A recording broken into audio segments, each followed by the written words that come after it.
मला वाटलं होतं आल्या जिंदगीत मला जोडीदार तरी चांगले भेटलेत, पण आमचे जोडीदार असे त्यांच्या नादी लागलं म्हणजे वेळेला केळं उपासाला सीताफळ भेटत. पण रात्री आम्हाला वेळेला केळाची सीताफळाची नाही तर डायरेक्ट बटाट्याची गरज होती.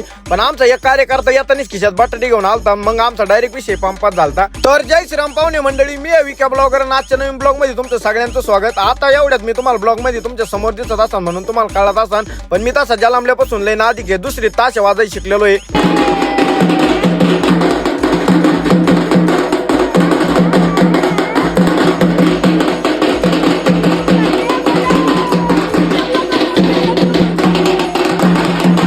जिंदगीचा तुंतून आणि तडाम ताशा संगत झालाय, तरी तालाशी एकदम वजनात धरतो. कशी धरली होती ते तुम्ही कमेंट मध्ये नक्की सांगा. आणि आम्ही डायरेक्ट नंतर एका कार्यकर्त्याची म्हैस घातली, जिथं तर म्हैस घेऊन चाललो होतो झापवाडीला सोडायला. कार्यकर्ता निम्मे वाटत गेलो, पाऊस चालू झालो, म्हणलं लारीचं वायफरच खराब आहे. म्हणलं बाकी काय सांगू नको, थोबड बाहेर काढ का असं डायरेक्ट वायफर हाताने आण. आता येऊ म्हणला पाऊस कमी होऊ तर थांब जरा कुठेतरी भेळ खाऊ. म्हणलं तोय नादी लागून पारिदा केळ गेलं आणि भेळ काय खातो. विषय डायरेक्ट पंपात झालाय. आणि कार्यकर्ता एवढा शहाणा येतानीच घरून बटाटे घेऊन आलता. मग म्हणलं नाच घ्या, तुला मला आधी सांगता येत नव्हतं की वायफर खराब आहे. तोय डोंगर माळ्यातून निघायच्या आधीच लाट टाकली असतील. म्हणलं असं तू तोय पद्धतीने जाय.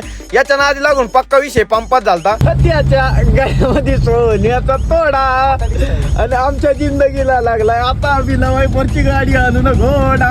गाडी बिगर वायफर मारता पण आणू शकत होतो, पण गाडीत नेमकं माग गाभण म्हैस होती ना. आता आम्ही शेतकऱ्याचे पोर आहेत, माणसांवणी जनावरांना पण जीव लावित होतो आम्ही. त्याच्यामुळे म्हणलं आदळलं तर तिला त्रास नको, त्याच्यामुळे मी थोडा त्रास सहन केला. सकाळी उठून आपली चड्डी घातली चाललो होतो कांदे लावायला. कधी कधी व्हिडिओत माझी स्माईल एवढी भारी दिसते ना, मीच माझ्या डायरेक्ट फिदा होतोय. काही असू नसू, पण आपलं स्वतःवर प्रेम पाहिजे, बाकी या दुनियात कोणीच कोणाचं नाहीये.